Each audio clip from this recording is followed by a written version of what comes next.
Hi there, it's Asia. You've probably already discovered that there are a lot of topics you may be asked about in your IELTS speaking exam. However, most questions are quite typical. Today, I'd like to show you some of the main types of questions in IELTS Speaking Part 1 and discuss what's the best way to answer each type and what typical mistakes you should avoid. Okay? Let's get started! Each part 1 consists of 3 topics. The first question on each topic is the most general, and the follow-up questions are usually more in-depth, where you can give longer answers. So some of the first questions begin with, do you like running?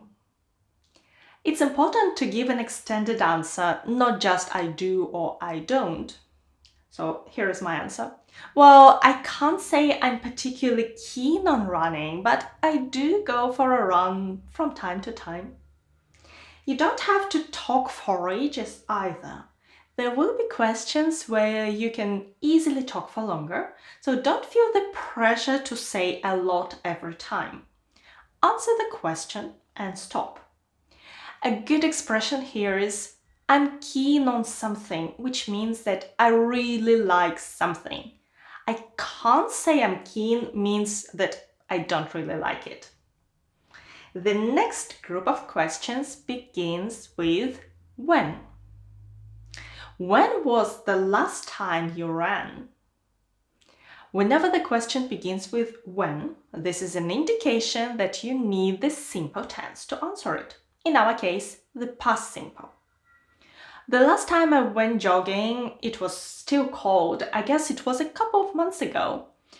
I really don't run very often. I prefer swimming or going to the gym instead. Jogging is running slowly as an exercise.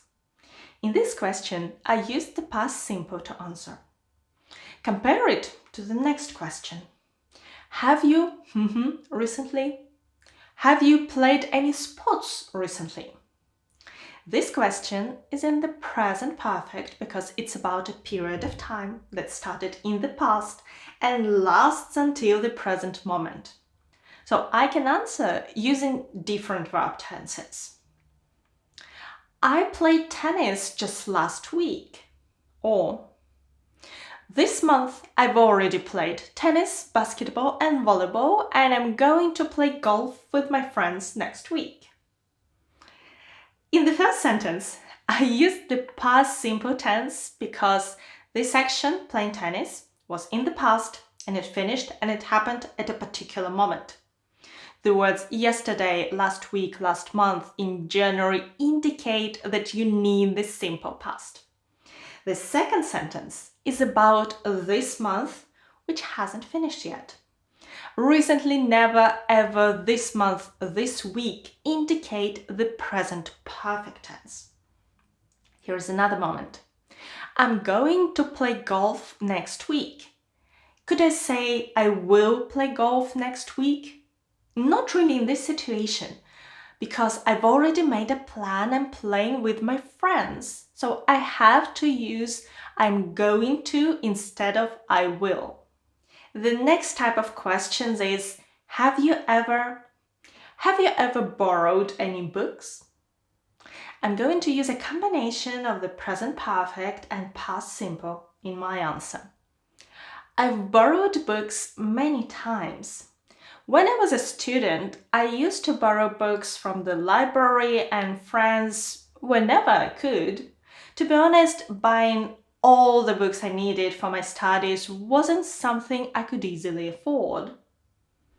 Okay, used to do something is a great way to say that something was true in the past, but it's not true anymore. From this expression, it's already clear that I don't borrow books today. By the way, if you get questions about borrowing and lending, don't mix them up. To borrow is to take something that belongs to somebody else and return it later. Pay attention to the prepositions. To borrow something from somebody. I borrowed some books from my friends. To lend is the opposite. To lend somebody something. My friends lent me some books. Or to lend something to somebody. My friends lent some books to me. Next. How often?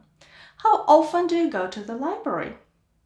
I graduated from university a few years ago and don't really go to the library anymore. Nowadays, I mostly listen to audiobooks.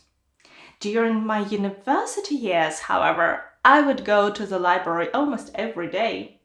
You can use would to talk about something you used to do regularly in the past. I would go for a walk with my dad every weekend. I would go to the library every day. I don't do that anymore. Some questions begin with where. Where are you from? Originally, I'm from Kazakhstan. I was born and raised in Almaty, the former capital, but I moved to London quite a while ago.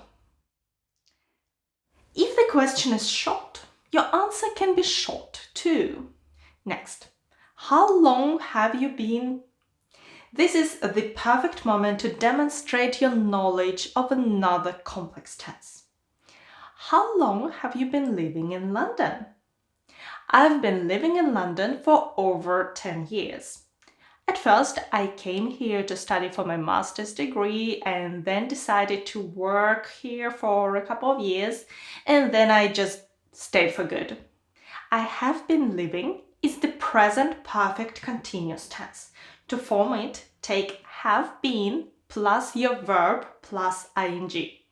This tense shows the duration of time and is used with the preposition for 10 years, or since 2011. Here is another example. I've been studying English since I was in primary school. So this is a complex construction. To use it during your exam, repeat these sentences a number of times so it comes out automatically. I have been living in for years. I've been studying English since There is one nice expression I wanted to draw your attention to. For good. It means permanently. You can leave for good or stay for good. Let's move on. What?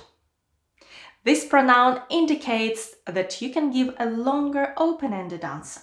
Sometimes you're asked about different kinds of things. What kinds of trees do you like? What kinds of sports do you play? In this case, that's a moment to give some detail and show your topic-specific vocabulary. Indeed, your ability to use precise words for each question is how you get a high score for your range, not some big and unusual words. Our question is, what kinds of clothes do you like to wear? It depends. When I have a business meeting, I like to wear a suit or a dress. On weekends, I usually wear jeans and t-shirts unless we go out, in which case I like to dress up. This answer is not particularly complex, but it's very natural, and I could still use a couple of nice phrasal verbs. To go out is to go to a concert or restaurant. To dress up is to wear a nice outfit. As for this word, you may find it tricky to pronounce the and z together, clothes. So do most people. That's why you can say close, like close the door or put on some clothes. Both sound the same. Next, did you when you were a child? This question requires you to talk about the past and use the correct tense. You can begin by saying, when I was a child, or when I was little. Our question is a bit different. Did you wear a uniform when you were at school? At my school, we didn't have the actual uniform, but instead we had to follow a strict dress code. A white shirt and a black skirt for girls and black trousers for boys. A dress code is when you're expected to dress in a certain style.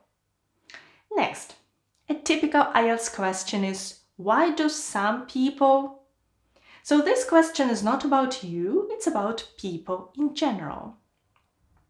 Why do some people wear t-shirts and jeans every day? I guess today our style of dress is becoming increasingly relaxed and people value their comfort above anything else. Therefore, a lot of people like wearing jeans and t-shirts as often as they can. Here's another one. What is your favorite? And this question provokes a common mistake. My most favorite book is... Well, don't use most and favorite together. My favorite book is already number one. Our question is, what are your favorite flowers? You can begin by saying, my favorite flowers are, or answer more flexibly. I like almost all flowers, but if I had to choose, I would say tulips. I associate these flowers with the arrival of spring, sun, and good weather. I also love that there are so many varieties and colors of tulips. There is a good expression here. If I had to choose, I would, plus your verb. If I had to choose, I would say tulips. If I had to choose, I would take the red dress. This means that you like several things. Let's continue. A number of IELTS questions end with the words in your country. If you've lived in several countries, you can talk about any country you consider yours. But generally, IELTS examiners mean the country you are originally from. So I talk about Kazakhstan and not the UK. What flowers are popular in your country? Actually, tulips originated in Kazakhstan, so there are a lot of them in spring. However, the most popular flower is probably the rose.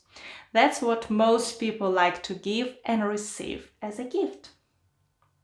Why? The examiner may ask you this question quite often to encourage you to expand your thoughts. You can also ask this question to yourself to see what else you could add. In my course, I give a number of ways to give longer answers in each part of the speaking exam. But asking yourself this question is one of the easiest and most common ways to talk for longer. Why are roses so popular? I suppose it's such a classic flower that most people like, that buying them for someone is the safest choice. It's also considered to be the symbol of love, and therefore men naturally gravitate towards buying roses for their partners. Okay, these are the 13 common types of questions in IELTS Speaking Part 1. You may get other questions too. Concentrate on answering each of them naturally but fully.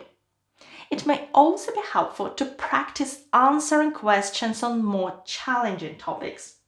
I track them and put into our PDF guide recent IELTS writing and speaking topics, which you can download on our Telegram channel. The link will be in the video description box below. I'll also link my IELTS preparation courses where you can learn how to answer each type of task and meet each Band 7 Plus requirement in IELTS writing and speaking and give yourselves the best chance of passing your exam. That's all for today. Thank you so much for watching me and good luck with your preparation and your exam. Bye!